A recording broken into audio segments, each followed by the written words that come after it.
welcome to a new episode of Hello World. Today we're going to have the opportunity to visit the shipping industry. So, like many of you, we've heard about the emission discussion regarding airplanes polluting the air and so on, and now we all have the opportunity to CO2 compensate actually when we buy tickets and purchase that. But I don't think anybody is as familiar with the shipping industry. And of course, there is a lot of emissions within the shipping industry today as well. So we're going to meet Greg Atkinson, who is the Chief Technology Officer at Echo Marine Power today.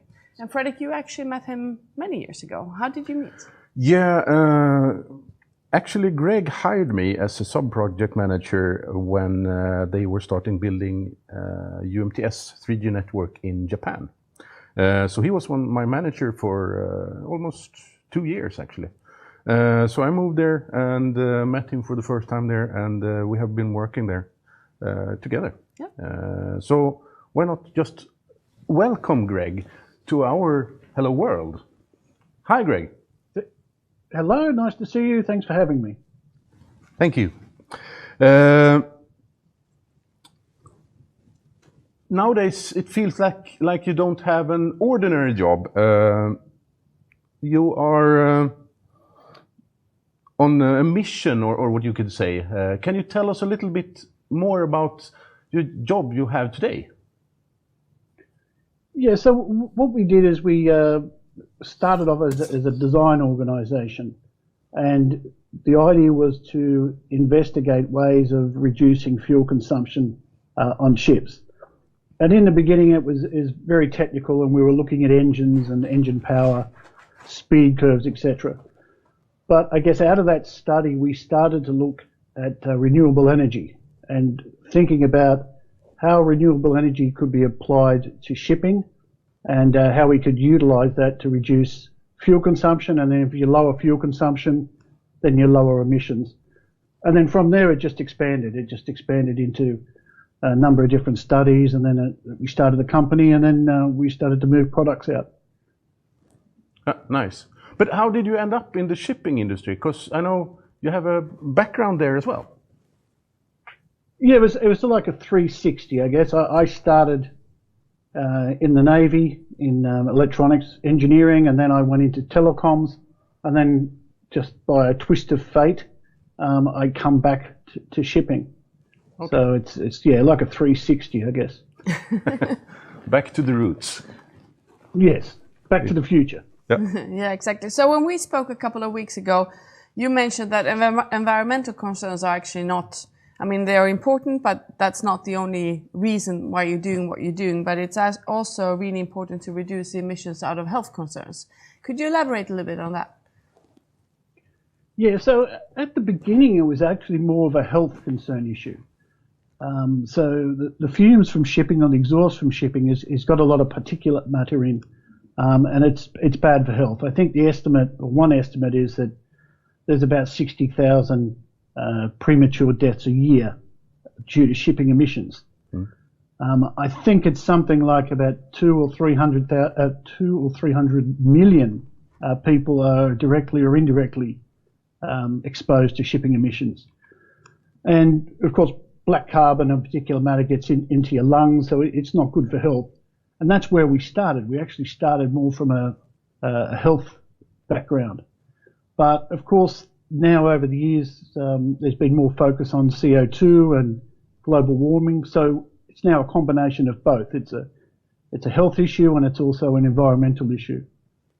So, shipping, I think, uses somewhere in the vicinity of about 300 million tons of fuel, heavy fuel a year. So it's a lot of fuel, and it's a lot of emissions. Yeah. Indeed. I mean, we don't live in a harbor. Well, we have a harbor actually, but it's not sort of considered as a harbor town. But do you feel like, are people aware about the risk? I'm meaning more citizens actually in sort of cities or areas that are close to big harbors. Are they aware of the sort of the danger that might be in that sense? I think to some extent, but generally shipping is out of sight, out of mind. Yeah. Unless you see a cruise ship, or you see a big cargo ship coming in, I guess most people don't even think about shipping.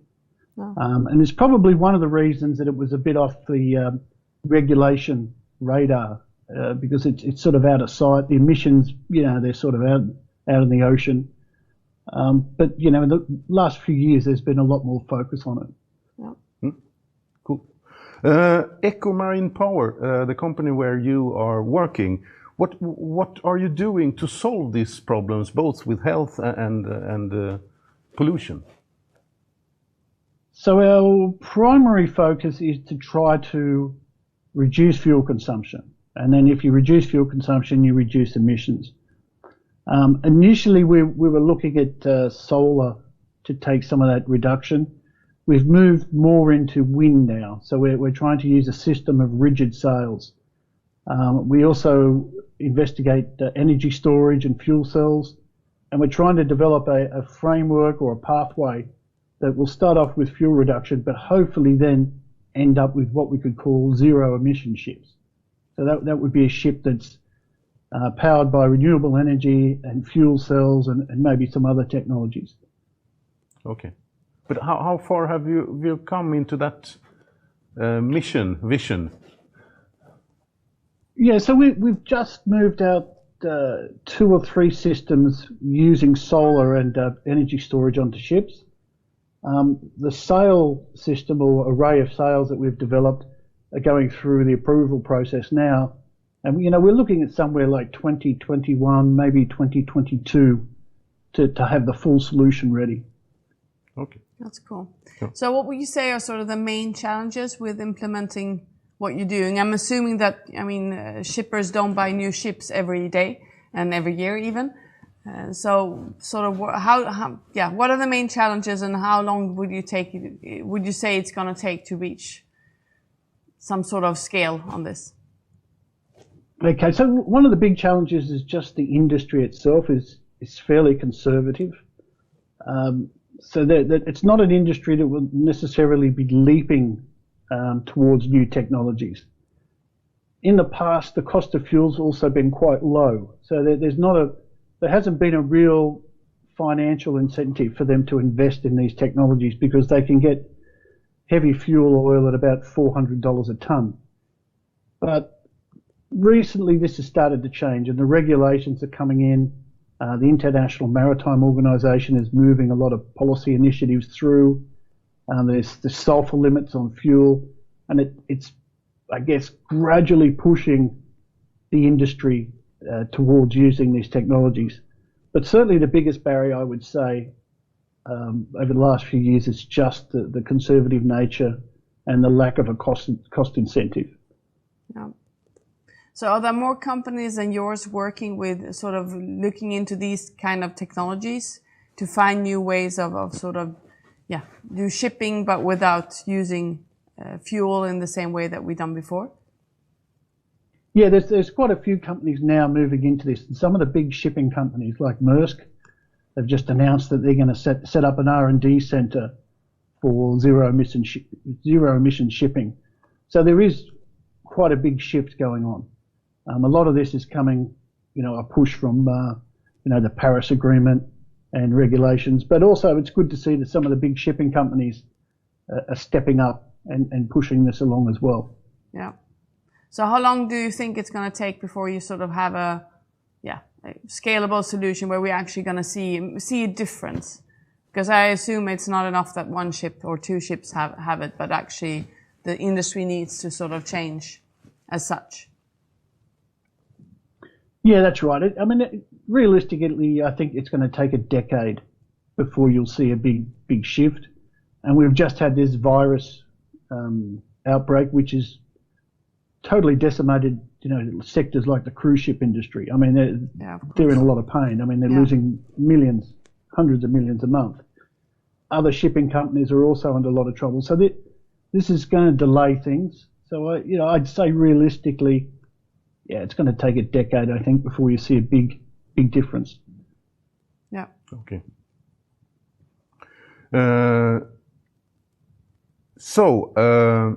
I only had the possibility to live in Japan for 2 years and started to understand the cultural difference there.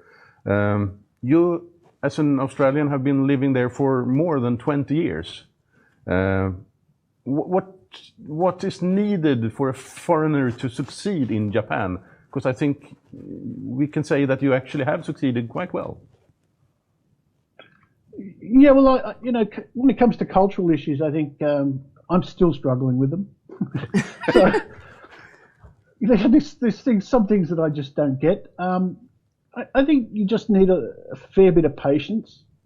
And one of the things that I would say, and I don't want to generalize, of course, but it's very relationship based in Japan. It's not like a quick exchange of a business card and then business starts. Sometimes it takes quite some time.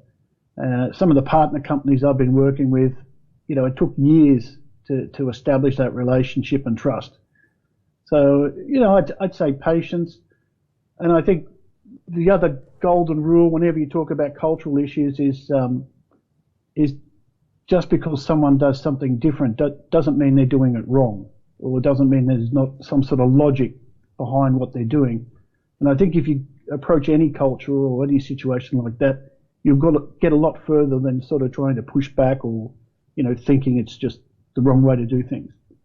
I have the feeling of that the Japanese industry and way of working is very strategic, and they have a long, their vision is quite far away. They don't do things quickly, but they do things well.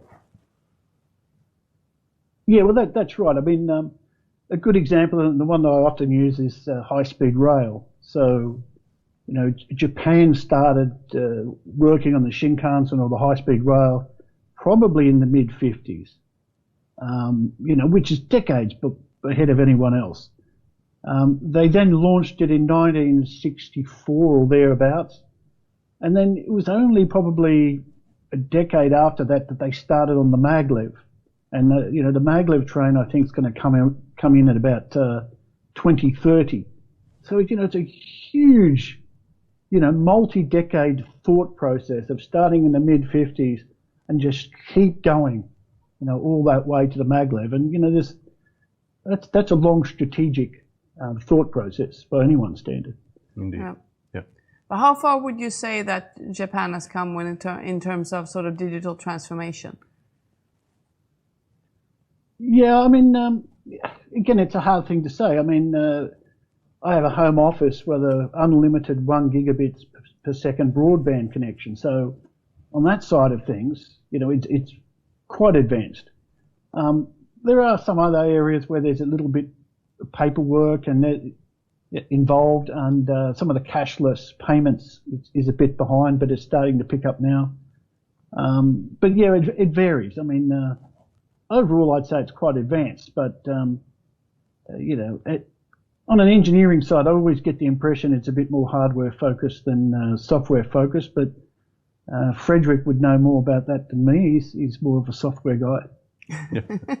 Oh, that's true. That's true.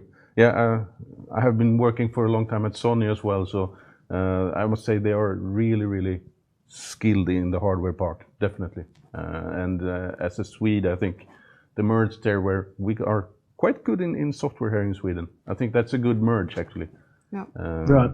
Indeed. Yeah. Okay, so thank you for taking the time to join us and let us look into the shipping industry. I think it's quite fascinating to think that we're going to have ships that have sails that are sort of even more driven by wind than the original old ones, I guess, yeah. and solar power and so on. Maybe it's even back to the old days, but in a futuristic way. Could you say that? Yeah. Yeah, I guess so. It's like a lot of things. I mean, with most renewables, we're sort of relearning, sort of how to use things that we used in the past. So, yeah, that's a good way of expressing it. We're sort of using old technologies or old methods in a new way. Exactly. Yeah. Oh, impressive. So thank you so much and enjoy your day. Thank you, Greg. Okay, thank you very much. Thank you. Bye-bye. Thanks. Bye-bye. Yeah, it's actually interesting how we come back to the roots. Yeah, I think how we did things for centuries. I think there are some wise things that have been made before as well. Yeah. Yeah, of course. But we're using technology to make it smarter and better and more efficient. So Yeah, it's indeed. kind of a good combination, I guess. Yeah, a good improvement. Perfect. So thank you for joining us today, and make sure to follow us on LinkedIn so you don't miss out on any future episodes. Thank you. Bye-bye. Thank you. Bye.